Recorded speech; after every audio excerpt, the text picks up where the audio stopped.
All right, and good afternoon, everyone. I'm forecaster John Bordash with you for an update. We haven't done one of these in a long time, and it feels kind of good to be doing one of these again. I do want to start with, though, if you can hear me fine, let me know in the comments before we get too underway. We've seen this happen before where I go a good 2 or 3 minutes into an update video and no one can hear me. So we'll start with that, and I will wait before getting too into anything.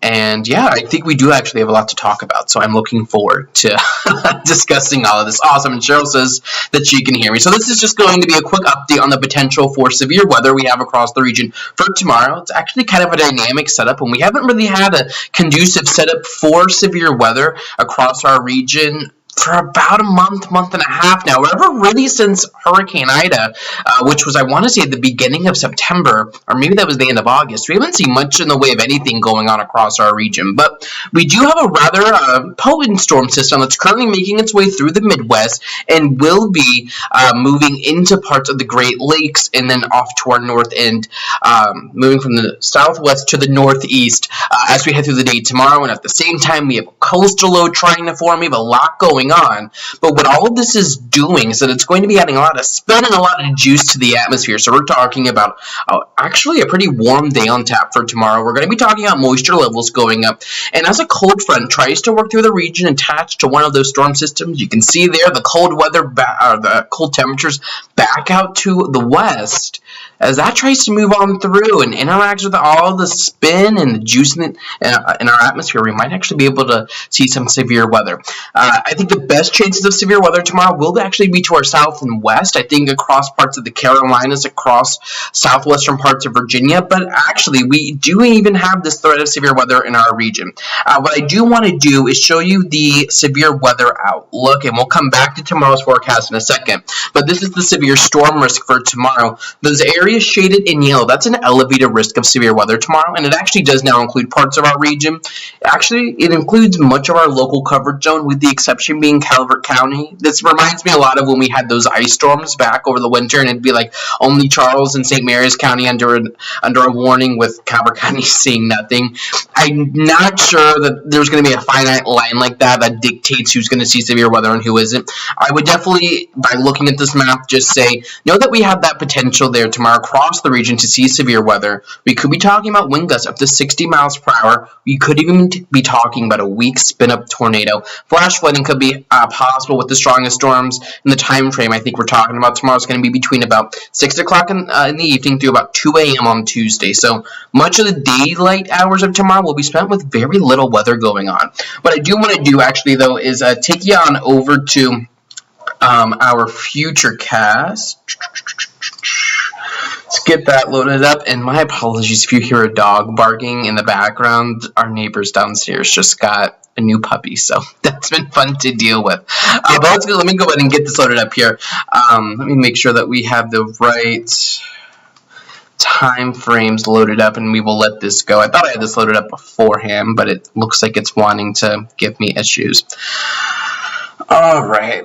But as we work through this storm, what you're going to see is that we have an area, a line almost of storms back out to the west. That's going to be with the main cold front that's going to be looking to move through the region as we head through the day tomorrow. In which you will be able to see. There we go. So this is the wide version here. Our main area of low pressure is up here near Fort Wayne, Indiana, right up near the Great Lakes. And then you see this line, this broken line of showers and thunderstorms down to the south of that. That's going to be working through as that cold air behind it tries to move on in. And as we watch that move forward, as we head towards about 5 o'clock, we begin to see this start to move into parts of the mid-Atlantic. Locally, still not seeing much, maybe a few clouds. Tomorrow does look to be a mostly cloudy day. We'll see if we can break into some sunshine. As most of you know, when we talk about severe weather, that is a key ingredient to get severe storms into our region. But what we will notice as we push towards about 7 o'clock, 8 o'clock, 9 o'clock, we begin to see rain push in. Rain could be heavy at times, and we're looking at some embedded thunderstorms. I wouldn't look at the exact placement of where this model has our thunderstorms at right now. What I would keep in mind, though, is that the model at least has scattered embedded thunderstorms. So they could be anywhere on this map, but the potential is there across the region. But then as we head towards about midnight, we see all of it really kind of meshed together into one line that looks to move through with heavy rain, and you can still see those embedded thunderstorms here where we get these pinks beginning to show up, even some white areas beginning to show up, showing some really strong thunderstorms.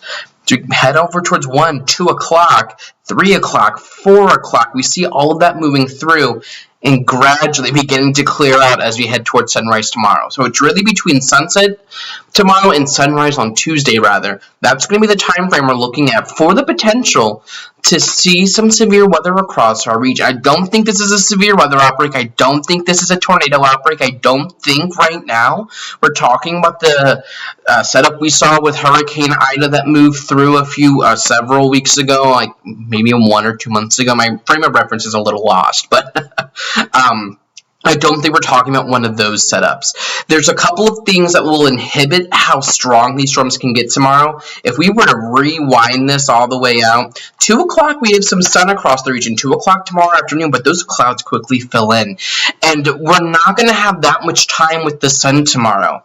However, temperatures will be allowed to get on up into the 70s. That's why this graphic was loaded up. So we do have the potential to see those severe thunderstorms tap into some of these warm temperatures we have across the region tomorrow. The warmest temperatures will be to the south and west, but the storms aren't coming at peak heating. That's going to be another issue. So we will try to get warm tomorrow with some sunshine in the mid to late morning, early afternoon, but then those clouds start to filter in. And then as we push forward, we don't even see the storms pushing in until after sunset. So the peak heating is not going to be on our side either. So these are some things that are working towards the potential for us not to see crazy weather tomorrow evening. We won't have a lot of instability in the atmosphere since we won't be too warm. We will be warm, above our seasonal average of 66. But we aren't going to be in the 80s tomorrow, which is some good news. We're not going to be super warm, and these storms aren't moving through at the peak heating time, really between 3 and 4 o'clock. We're not seeing much around that time frame. These storms at that time are still going to be down across parts of southwestern Virginia. That's why that highest severe weather risk is down to the south and west. I think that's really going to be the area we have to watch tomorrow. However, there's a lot of spin in the atmosphere. We will have a southeasterly wind coming off the Atlantic Ocean pushing into our region.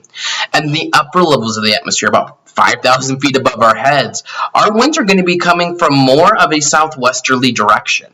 So we're going to have competing airflows tomorrow. We're going to have a twisting and turning of the winds as you head through different levels of the atmosphere. So while we might not see a lot of strong storms, we could see 1 or 2 storms try to spin. I don't think we're talking about a widespread tornado outbreak tomorrow, but the potential is there, at least for somewhere in the mid-Atlantic, to maybe see 1 or 2 tornado warnings. I don't know if that'll be here in southern Maryland, and I'd actually probably see the highest chance that will be to the south and west, where they have really honed in on that elevated risk of severe weather for tomorrow. But that is going to be something that we're going to be watching. If I were to bubble all of this down into one kind of concise graphic, this would be the storm timeline graphic. I know a lot of people like looking at this. I think we're talking about lines of heavy rain trying to move through tomorrow, really between about sunset through the morning on Tuesday. Again, sunset to about sunrise on Tuesday. We could see 1 or 2 flash flooding instances tomorrow. I think that's going to be the most prevalent probably to our west, but we will need to watch that potential as well, especially if we get caught under one of those heavier downpours tomorrow night. Power outages aren't going to be a big story tomorrow, I don't think, but we do have a non-zero threat of a spin-up tornado tomorrow. So that's not saying that this tornado threat is 0, and it's not saying the tornado threat is high, but that potential is going to be there. We're definitely going to need to watch that tomorrow. I'll be watching the radar very closely tomorrow to see what we have going on. Now, of course, I do have school tomorrow, so I won't be able to be around for you through most of the daylight hours, but by tomorrow evening and tomorrow night, I'll be with you here in the Storm Center, really kind of watching everything we have going on across the region. And yeah, I think this is pretty much everything we need to talk about. This isn't like one of those summertime severe weather threats where the threat is super high and we're watching a lot going on. But we do have a non-zero threat tomorrow of seeing severe weather. I think really the main issues tomorrow, the main threats are going to be coming from damaging winds and heavy rain. But we will need to monitor the potential for a little bit of spin in the atmosphere as well. So yeah, and I know the viewership number doesn't seem as high as we normally get, but I would attribute that probably to the fact that football is on right now, that people are probably out and about a little bit. And I hear someone's car alarm going off, which is awesome. But for those of you that have tuned in, thank you. I do appreciate it. Now you have a good idea of what's going on tomorrow. I'll try my best to keep you all updated on Facebook and on Twitter. The website's currently undergoing some under-the-hood improvements, so that's going to be offline for a little bit longer, but you can always get all my updates on social media, as most of you do. So no pausing of coverage on that side. But stay weather aware. I'm forecaster John Bordash. Thank you for joining me right now, and I'll continue to keep you one step ahead of the storm. And if we need to do another one of these updates, I'll be back with you to give you another one of them. But in the meantime, have a nice and safe one, and please keep it tuned right here to JB Weather. Check the forecast anytime online at jbweather.net.